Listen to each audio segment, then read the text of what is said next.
ازيكم؟ انا بحب واحده من وانا في ابتدائي، لكن انا ما قدرتش اواجهها اعبر لها على اللي انا حاسه بحب ليها. فضلت سايب الموضوع، قلت لحد ما نخش جامعه وبعد كده اكلمها عشان خاطر تبقى عارفه وشايفه ان انا فعلا واخد الموضوع جد وفعلا عايزها لما خدت القرار دوت دخلت جامعه، والجامعه دي كان في واحده صاحبتها كانت قاعده معاها في نفس الديسك اللي كانت قاعده عليه.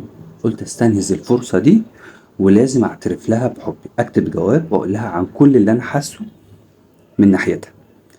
فكتبت جواب واديتها لها وقلت لها بعد اذنك ممكن تدي لها الجواب ده. اديت لها الجواب، لقيتها تاني يوم جايبه لي جواب منها. اتبسطت قوي بقى، قلت لا لازم افتحه واقراه واشوف ايه اللي مكتوب فيه. فتحت الجواب لقيت مكتوب فيه: انا بحب واحد تاني وانا بعتبرك زي اخويا. قفلت الموضوع وقلت خلاص الحمد لله على قد كده. ركزت في دراستي وبعد كده كملت في اللي انا فيه لحد ما فضلت ان انا احقق اللي انا فعلا كنت عايز اوصل له، والحمد لله ربنا كرمني. في الفتره دي علاقتنا زادت انا وصاحبتها اول لحد ما اتطورنا واتخطبت وبعد كده اتجوزت وبعد كده ربنا كرمني بطفل بعد 15 سنة.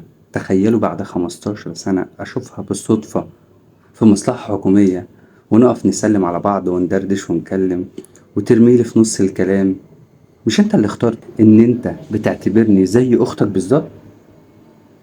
صدمت.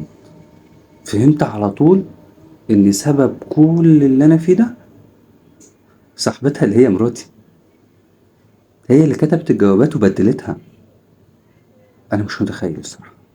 روحت البيت وانا مش طايق مراتي، واجهتها وقلت لها، انت السبب في كذا وكذا وكذا. فضلت تعيط وتقول لي انا فعلا بحبك وما كنتش قادره ان ممكن اي حد ياخدك مني. انا بجد بحبك. الصراحه مش عارف اتصرف ازاي، مع اني فعلا من وانا صغير بحبها جدا. ليه تفرقينا عن بعض؟ ليه تكوني السبب في حاجه زي دي؟ انا الصراحه اتقفلت قوي من مراتي وحاسس ان هي ما تؤتمنش.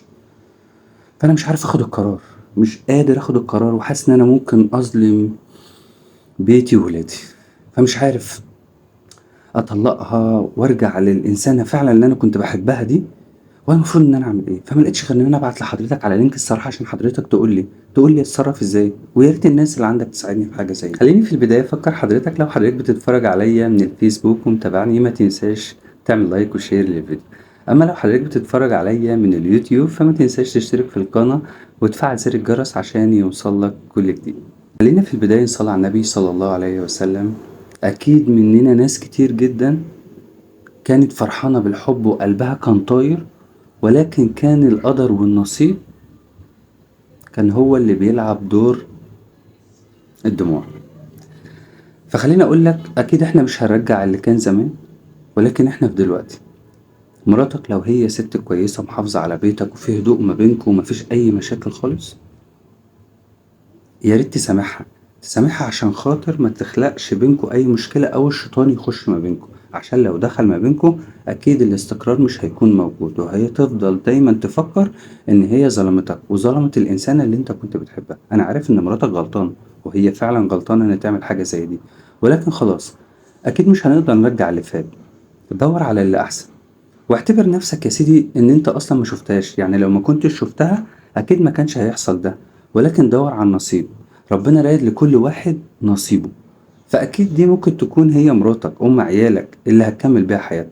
ولكن ما تشيلش الذنب لوحدك، سيبها على الله، واكيد ربنا شايف الافضل والاحسن ليك.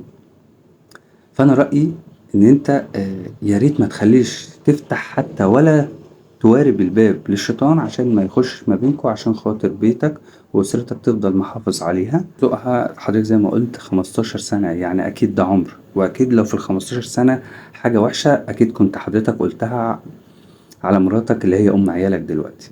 فاتمنى منك ان انت بس تاخد الامور بكل عقل، ولكن انت اتصدمت من موقف كان ساعتها برضو لسه موضوع الجامعة سن صغير وما كانش مدركة برضو اللي هي بتعمله، ولكن اللي حصل حصل والحمد لله. واكيد انت عندك دلوقتي ولادك، ربنا يا رب يكرمك ويجعلهم من الذرية الصالحة. واكيد الناس طبعا هتقول رأيها. وانا بتابع الكومنتات بتاعت الناس وبرد على كل الكومنتات بتاعت الناس.